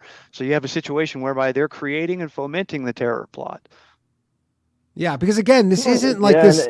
I know we're meant to think that white nationalism is like the most dangerous thing, blah blah blah. But show me what they've really done, right? Well, exactly. You're like, well, you talk about obviously. I guess would be this the Oklahoma City bombing. As far as in my lifetime, it's kind of like the main one. I mean, here's the thing. What is it like? There's always the memes and people calling stuff out on the internet whenever there's like some sort of large white party Nazi type demonstration, and everyone's like, why are they covering their faces? Exactly. Where are their tattoos? Like, every time I see that stuff, I do want to go there in person and go up to them and be like, where's your ink? Where's your what are the 14 words? Why don't you guys have literature and pamphlets? Like, back in the 90s, legit Nazi groups who were like there are like legit Nazi groups. Not like they had Nazi literature. Groups, they would know the 14 words. Yeah. Yeah, they had Yeah. Oh, you're right. As Patriot Front, these guys are feds. Yeah, and then you could tell them like, hey, why don't you call them? Why don't you call them that one word? I'm not saying that. I'll ask them to say, why don't you say, the word? Speaking about, in other words, you want them to prove that they're not feds, right? Yeah, their allegiance and stuff, and it's like, really, this is like feds are allowed to do this, but I get fired from my job. I get fired from the Chuck E. Cheese for just using my First Amendment. Well, I mean, with the legit racist groups, they're the ones that I do know exist that are legit and not feds is white separatist movements, like white people who are like, we don't want to live in cities, we don't want to live amongst people who are not either don't look like us or are not God-fearing Christians, and they just move out into the farthest parts of the backwoods, like especially like East Texas, and they just make it known like, hey, we don't come around here, like turn back, like you're lost, boy, you better turn around, like don't get caught when the sun goes down type of ordeal. Yeah, I mean, again, it all comes down to it seems possible that Timothy McVeigh was maybe had some ideas about this stuff and then was steered into it, and then there's still all these weird things though, like the ATF thing. I had not heard that. The fact that they're all just, and then there's no investigation into why weren't they all, like, who gave them that order? That's right. How often does something like that happen where you tell every single one of them at their office to just stay home? Likely never. Right? And why is there no investigation into that? Right. And why do they then come out even and lie and make up a story and say that we were there in the office? In fact, 2 of our agents are heroes, and they were in an elevator that plunged 4 stories, and they broke out of the elevator and karate chopped their way through rubble while saving innocent victims. And that was investigated, and that was proven to be made up. It was proven wholly fabricated. Yeah, just like Flight 93, Let's Roll. That was all exactly fake. They tried to create something just like that. Yeah, and then you're not like an explosive damage expert, are you? Because No, I'm not.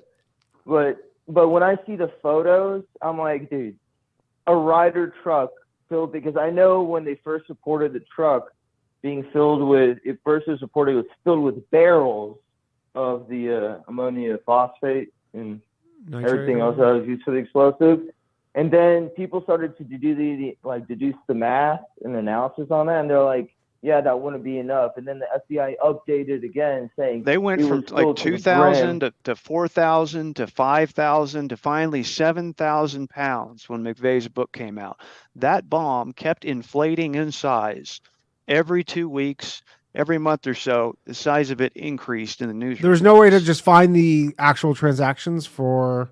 Yes, they could do that. The interesting part there is they found a receipt that showed 2,000 pounds of ammonium nitrate fertilizer was purchased, but that was one purchase of several, right? He made several purchases, so he wouldn't be buying a whole bunch at once.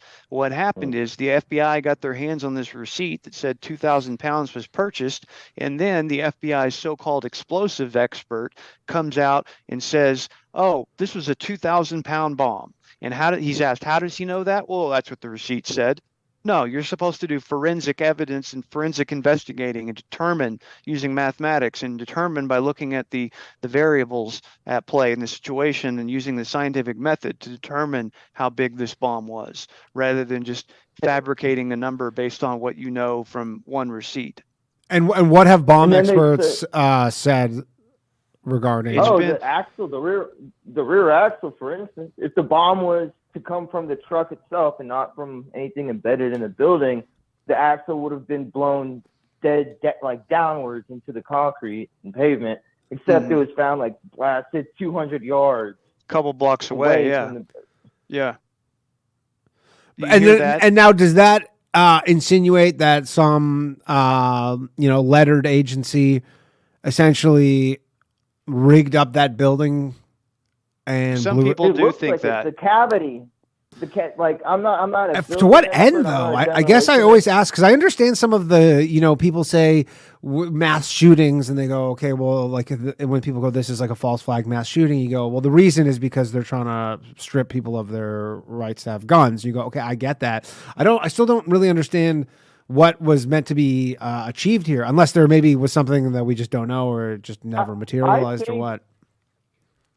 I mean, I also think that how people say McVeigh was a patsy, or people were saying that he was truly motivated. What I also think is, I think he became incredibly retarded, mind my language, but yeah, retarded, because the first things that are mentions of him to the masses in the media after the bombing in OKC was, yeah, he was spotted handing out literature and stickers and books at the siege of Waco.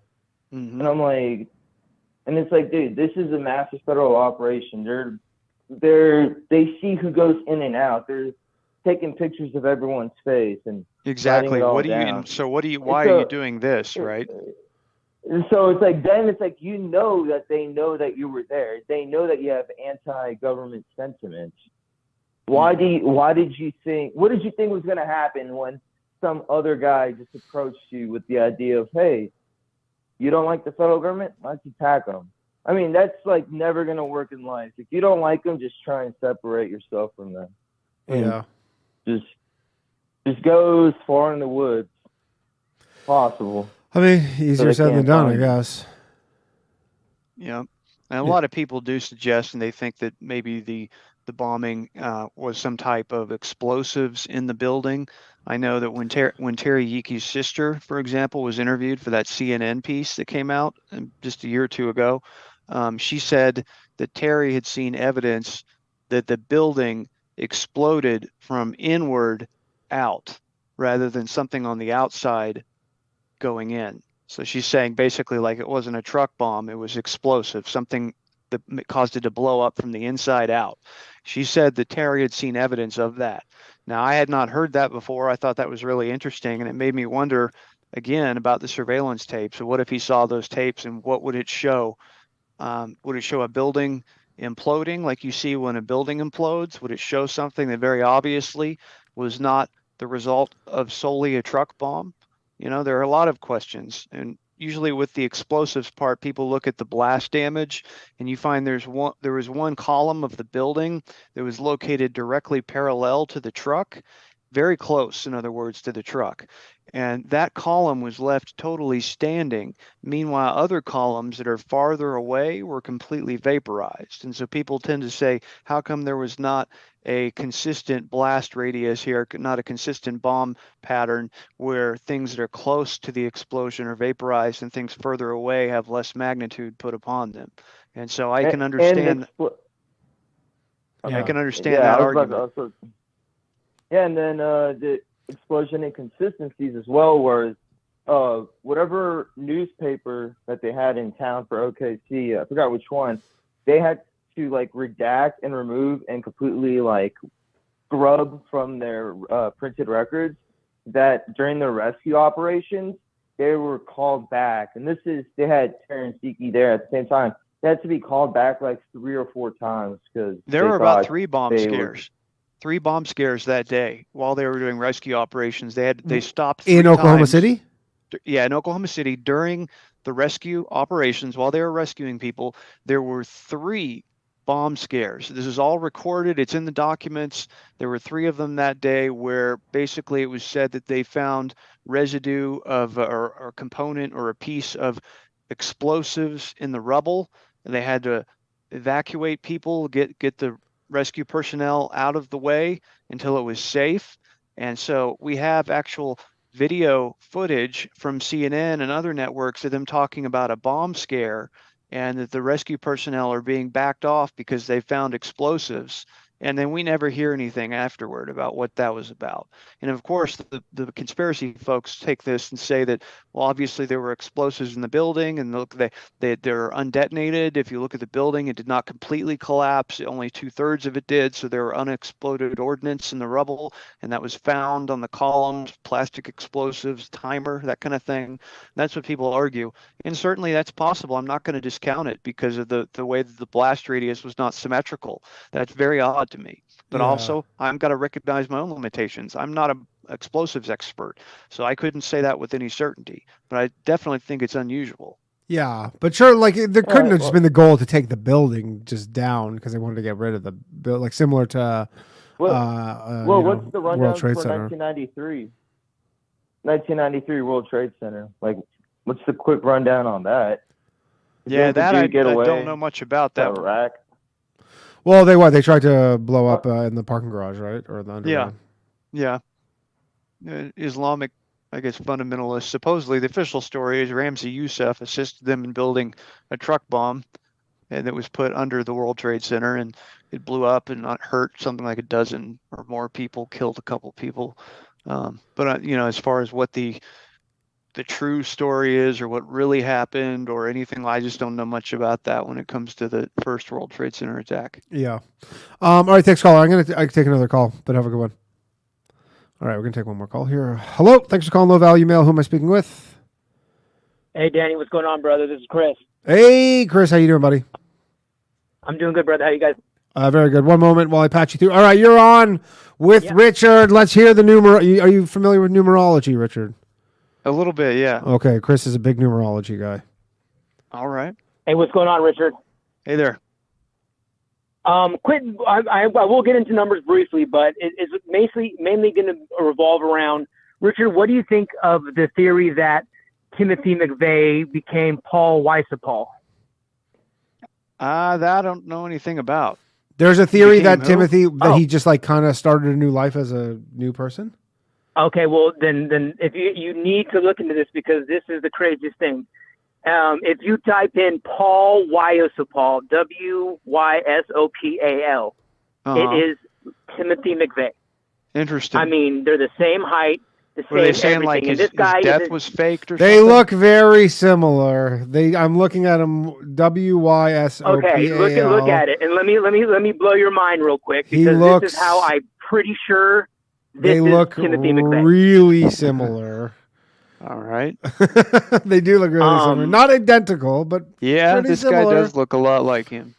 Yeah, okay, go ahead. And he is in charge. He works for the FBI. Now get this. You can't find anything on this guy. He allegedly joined the FBI in 1997. And when you type in Paul Weissapal and you start looking up stuff, the one thing that pops up is he was involved with a a child sex trafficking ring, and he says we recovered 168 juveniles. Interesting. Okay. And there was 168 people killed in the Oklahoma City bombing. That's right. Now, what are the odds that they're just going to throw out this number? Now, this would be. I love this shit, but I'm like, how fucking insane would it be for them to like fake Timothy McVeigh's death row execution and then not only hide him, they're like, this guy's a fucking. We are talking about the FBI. They're gonna give us clues too, right? But they're not even like we're just gonna like stash this dude in Central America or something to never be seen again. This guy is the special agent in charge of the Tampa division. And he was in charge of the Pulse nightclub shooting. Okay, interesting. So I hadn't heard about. Okay, well then this is where I'll break down real quick just the numerology. So what it is I look at people's names, dates, and I try to find the patterns. Well, so A equals 1, B equals 2, you kind of get the idea. When you type in Paul Weissapal, you get 116. Timothy McVeigh was executed on 11/6. Okay. So this guy's name is literally the day that the Timothy McVeigh character died. And also, I talk about how the Jesuits are behind everything. I called in last week and I said, hey, it's 177 days from Kennedy's birthday to his assassination, Jesuit order 177. Well, when you type in Timothy McVeigh in the purist, 177. So they give us clues. This guy looks just like him. He's definitely 6'3". It's just do a little more research on this guy. I'm telling you, you'll see it and you'll be like, man. Different nose, but obviously they would go give him a nose job or some sort of cosmetic surgery. But even their nose is very similar. Yeah, I mean, this guy's tall. Timothy McVeigh was 6'3". That you definitely can't cosmetically change away. I mean, he looks like him. There's lots of people who look like people. That would be just the absolute most insane thing of all time. Right. It's crazy, but like I said, what are the odds of 168 juveniles be recovered? And he's talking about it. And his number associated with Timothy McVeigh is he killed 168 people. Certainly interesting. Certainly interesting. I'll leave it at that. I love the show as always. Keep on rocking, you guys. Thanks, man. Thank you. Thanks you got it. I've never heard that. He does really look like him, though. But he does look like him. I mean, I get all the time that everybody tells me I look like the coach of the Eagles. So, but I probably look as close to the coach of the Eagles as he does to Timothy McVeigh. And I assure you, I'm not the coach of the Eagles. Well, the thing I have issue with is, well, why would they come and give clues to us? Exactly. You're like, their budgets are so bloated that they're like, just so many people have nothing to do with the FBI. Although I actually do believe that they have way more people than they probably need. And so they just dick around doing all sorts of shit that is, kind of busy work-ish. All right, we got another call here. One moment, please. Thank you again for coming on the show, Richard. Hello. Thanks for calling Low Value Mail. Who am I speaking with? Hey, what's up, Danny? This is Fred Kaczynski from Prescott. Fred, I believe this is, was this Fred Kaczynski? You got it. Hey, how's it going? You're on with Richard. Hey, Go ahead. Really love your work. You're one of the good ones. Thank you. One of the good comedians. Oh, I'm talking about Danny. I'm sorry. I'm not sorry. Richard, you're great too. Richard, you're great too. Hey, both of you guys. Appreciate your work. It's a good topic. I tuned in late, so I don't want to be redundant, but that was I was trying to remember that name, Paul Weissapal. I had heard that affiliation before. That is a peculiar thing for sure. But yeah, in regards to the FBI, I don't know if this is being redundant. It sounds like you guys were kind of touching on it.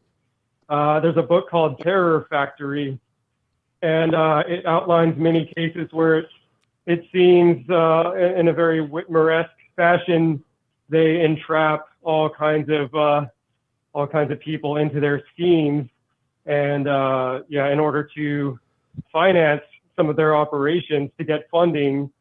We probably don't ever hear about a lot of those activities, but what we do hear about is the overt terror schemes that they supposedly thwart or maybe not even, maybe actually get carried out in one fashion or another. Basically, essentially the idea being like that this is the one that got away from them.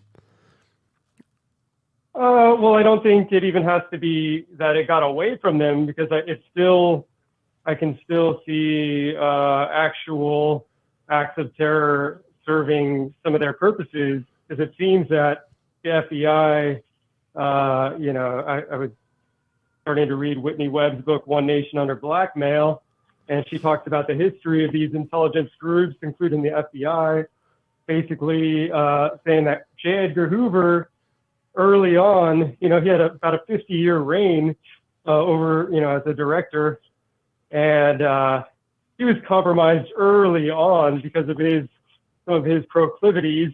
Sure. In a certain hotel, they would set him up with, cross-dressing and, some homosexual activity and whatnot. So that's the reason that the mafia, in a lot of ways, got so out of hand and in bed with the government. You can call it deep state if you want, but the collusion between these different groups and just unfettered influence.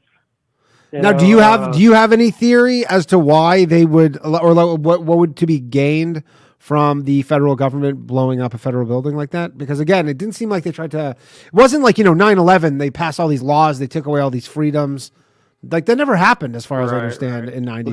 Well, they did pass the. Okay, well then here we go. Effective Anti-Terrorism and Death Penalty Act. In 1990, it was either late 95. Yeah, I think it was the fall of 95. As a result of this specifically. As a result of the Oklahoma City bombing. And it actually was a precursor to the Patriot Act, which authorized roving wiretaps, and it gave the law enforcement expanded wiretapping powers.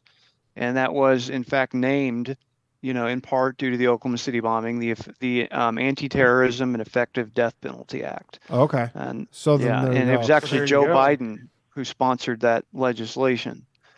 How about that? Among others. Yeah. That still seems, I still seems so crazy. I mean, I guess an argument can be made also with 9/11, where you're like, so they went and killed all these 200 people, close to 200 people, 168 people, just so they could pass. Well, what I like to do is I compare it and look at over in Italy in the 60s, 70s, well, mostly 70s and 80s. They had what were called the years of lead. They called it that because of all of the terrorist bombings and shootouts and things that happened. And they had a whole bunch of acts of terrorism, bombing train stations and supermarket murder. A bunch of people were murdered and butchered in the supermarket, subway, all these public acts of terrorism. And it turns out that those were all part of a program called Operation Gladio, which was ran by the intelligence agencies and NATO. And they were trying to sow terror in the populace because it benefited the governing bodies, because it caused people to want a security state. And so it greatly benefited the ruling bodies to inflict trauma on the population. So it's certainly possible then. It seems like maybe I'm just like naive. Like a very typical your standard Hegelian dialectic type strategy there. And I did go through Paul Williams' book of Operation Gladio. Fantastic book. Just super dense. Yeah. Just the amount of detail is astonishing. But it just goes to show that these groups have no morals at all. They're really ruthless and really cold-blooded in order to achieve their ends. I do think they believe that the ends justify the means. Yeah. And probably, I guess, 168 people's chump change. So, well, if just look at what they did at Waco, they'll murder women and children. They blew away the guy at Ruby Ridge. They killed him, and they killed his wife, Randy Weaver's wife. She and shot her in the head, burned up all those kids at Waco. So they don't give a damn about you or your kids. I'm so cynical now. So the man who was they don't care. Yeah, you said the man who was, you believe it was a murder. I think you're 100% correct, because he was conducting his own investigation. He had some inside knowledge that they didn't want to let out, and they have no problem disappearing anyone who's a threat to the preferred narrative. So yeah. Well, I forgot. Yeah, one more thing I want to mention. Well, are you familiar with James Corbett of the Corbett Report? Yes. Yeah, I mentioned at the beginning that's he's been on the show before, but that's where I first heard about this OKC stuff. Was from a TikTok of his or something that I found on Twitter of all places, I guess. But he did a good job, I think, with his coverage. Yeah. Yes, yeah, exactly. I haven't seen it in a long time. I should probably refresh, but I think it was called The Secret Life of Timothy McVeigh, one of the videos he put out. And I think in regards to that World Trade Center one in '93 you mentioned, I think he also put out a video where he provided a recording that was between an FBI agent and some Arab guy. I can't remember his name, but I think that was Ahmad Salam. Okay, that sounds familiar. Yeah, and he had recordings of him and his FBI Yeah. handlers, and the FBI is asking exactly.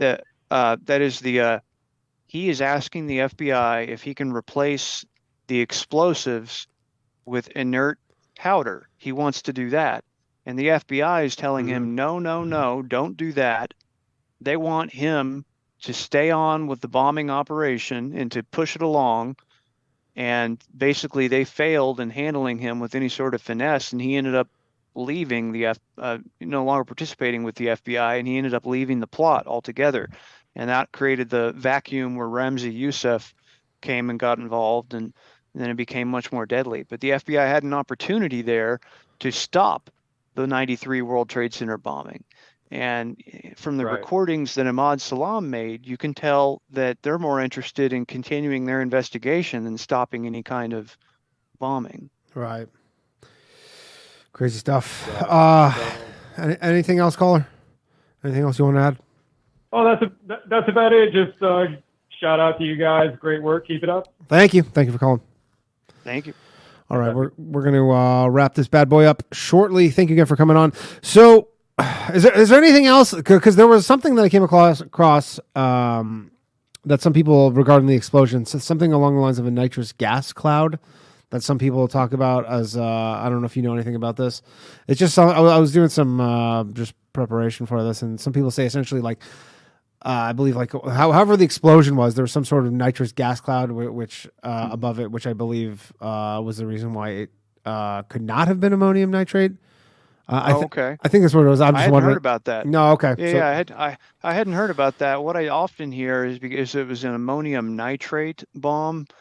People will talk about how after you set off an info bomb, the ammonia part of ammonium nitrate will have an incredibly pungent smell that cause you to choke and gag and stuff. And people were saying how, well, none of the rescue personnel had any symptoms like that, and their whole argument is trying to say that it wasn't even an info bomb because it didn't have this pungent, air chemical in the air. And has that been debunked in any capacity? Like, has that? Not that I'm aware of, but I haven't spent a lot of time focusing on it because I look at it as like, well, I'm not an expert in explosives, and I'm hearing one group saying that, but I'm not hearing really anyone else. But on that subject, I do like to look to see what explosive experts do have to say about it. Because that's who you want to look to is the expert. Gotcha. And I guess seeing as like, CNN has probably like, they've covered the Terrance Yeakey thing at this point. Do you see this going anywhere other than kind of where we're at? Like, are we kind of just reached the end of this? Are there any freedom of information requests that might yield anything going forward? Like you were saying that attorney in Utah has a bunch of them out. Right. That's certainly a possibility. I mean, if the FBI is forced through the courts to release some of the additional documents, who knows what information might be in there. Certainly, if they have held on to and not destroyed any surveillance videos, that information could be very important to us. It's always possible that there may be additional information that will come up.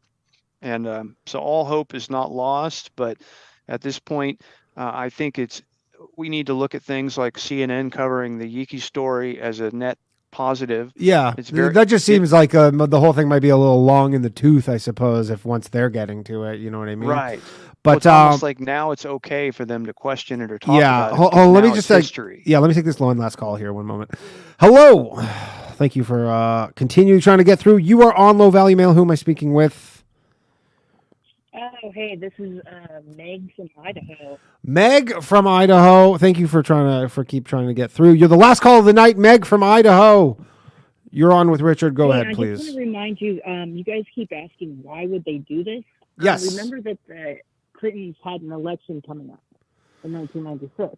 Okay, so you're contending that it was your contention is a federal election that they would somehow that would kind of get I guess Democratic support. They had to get more people in, and honestly, the people that they had control of were still the leftover retarded fucking white supremacists. Yeah. Hey, hold on a second. Can you? I don't know if you're on like a speakerphone or something. You're kind of muffled. It's hard to hear from you. Yeah. Okay. Yeah. Right. Much better. Okay. Much better. All right. Yep. And also, what about the bomb guys in that office? I can't remember what they're called, but they were testing a new bomb in that office the week before the Oklahoma City bombing, which I think would explain why the bomb did so much more damage, because they had ordinances all over in there. All over the build, like in the building? Right above the daycare, in fact, was the ATF's evidence locker. And in the ATF's evidence locker, they had a whole bunch of ordnance, explosives, bullets, machine guns, a bunch of things they should not have had in a federal building, at a daycare. Much less above a daycare. Yeah. What? So, and was the daycare just like a private daycare, or was it for federal employees to like drop them? It was for federal employees, I believe. Gotcha. Right. It was for parents who worked in the building. Yeah. Okay. Yeah. But imagine, you've got a daycare in a federal building and you think it's wise to store plastic explosives above them. Yeah, that's pretty crazy. Yeah. Yeah. I wonder if something like anything like that happens. That's just what I thought was the wildest thing. And then, like you said, the messages that went out and said that not to show up to work. Oh, right.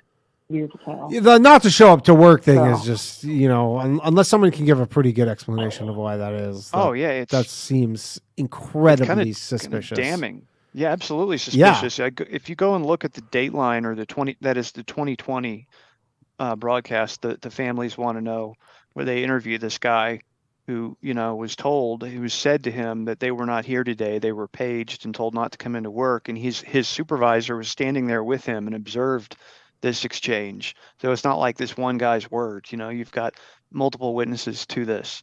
You have another witness named Tiffany Bible, and she was a paramedic and working on the rescue efforts that day. And she said, "Oh my God, I looking at the explosive damage." She said, "My God, are your coworkers okay?" And the guy said, "Oh, that they weren't there today." Crazy. It's just crazy that they never insisted to find out the why on that. I mean, I guess maybe that's the whole point, though, is to go why they have zero incentive because they actually don't want to. Probably creates more questions than answers. Anything else there, caller? No. Well, thanks for just covering the subject. So. Yeah. Thanks, guys. Thanks for calling. Thank you. And thank you again, Richard, for coming on. So anything else you want to, one last thing, anything you'd like to talk about? I feel like we covered this pretty well. So otherwise, where can people find you? Where's the best place? Yeah. So people go to richardbooth.substack.com, or if they go to libertarianinstitute.org/OKC, they'll find my archive of thousands of news reports on the case. I have them indexed there in chronological order. So a person can go, a student on the case maybe could go and read the news reports from the day of the bombing, even through the present. And they can see the whole thing unfold right there in real time, looking at the news reports. They can see as it happened, as the story developed, as it came out. They could see the June 1995 reports with them saying, FBI saying John Doe 2 doesn't exist. And they can see it's all right there in the paper. The fact there were multiple people, that there were surveillance cameras, that the ATF wasn't there, all that stuff was covered in the news report. So people can go and check that out and see it for themselves. Okay, and also on Twitter, same OKC Facts. Yep, on Twitter, OKC_facts. _facts, and I'll put that all below. All right, everybody, that has been the show. Thank you for joining me. As mentioned, no show next week. Thank you again to Richard Booth for coming on. This is great, and you really know your stuff on this topic. I will not be here on the bathhouse for the next 2 weeks, but it will be going on in my stead. Hope to see some of you in Europe. Have a good night, everybody. Goodbye. Empathic abilities, yeah, my face be also stolen. Fleet blow up, nigga, that just means I'm working. They see me as a leader, so that's why I'm Captain Kirkin. These charts from the stars, that much is for certain. You can feel this hit if you up or if you hurting. I'm raising my stock, not talking my feet in some Birkin. Number Johnny 5, got a fucking short circuit. Bring the track to life when I spit phenomenal. When I hit, she feel that shit in her abdominals. These rappers make me laugh like comic view, they comical. You know I got a ball out, I hit the track running just like Sonic do. They don't want to turn on my light switch. Yeah, they was trying to get me on my hype shit. Yeah, they don't want to turn on my light switch. Yeah, and they tried to down me on some KO type shit. Yeah, they don't want to turn on my light switch. Yeah, now we pulling up fresh on some flight shit. Ha. They don't want to turn on my light switch. Yeah, they don't want to turn on my light switch. They don't want to turn on my light switch. Yeah, they was trying to get me on my hype shit. Yeah, they don't want to turn on my light switch. Yeah, and they tried to down me on some KO type shit. Yeah, they don't want to turn on my light switch. Yeah, I'm pulling up fresh on some